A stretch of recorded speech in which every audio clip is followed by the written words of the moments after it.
Ito na mga kapamilya ang kabang-abang na episode dito sa FPJ's Batang Quiapo.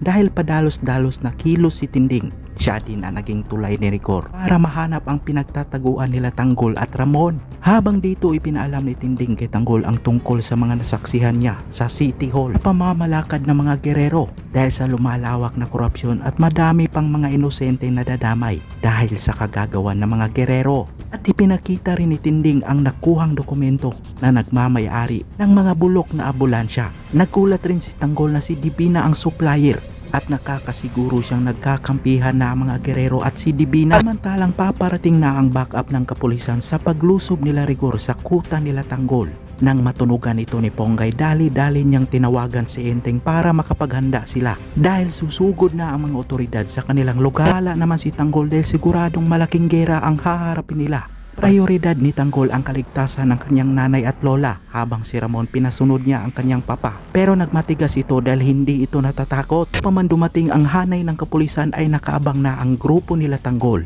Hindi naman nakalain ni Rigor na parang natunugan sila sa kanilang planong paglusob. Dahil sa daming mga kalaban, napasigaw na lamang si Tanggol ng atras dahil sa unti-unti na silang napasok sa barko.